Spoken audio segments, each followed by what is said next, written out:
guys, magandang hapon. Naulan dito ngayon. So ipapakita ko sa inyo yung hagdan.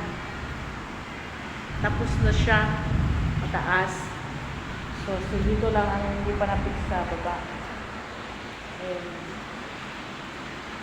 So akyat tayo. Ayan, kumakalog-kalog pa nga, hindi pa napik sa pataas.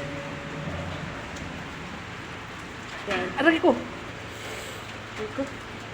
Malagmat. So, ito na yung sa taas. Dito guys, may ilan pa dito. Ayan. Yun. Ay, dito sa labas yun. Sa taas. Maulan dito.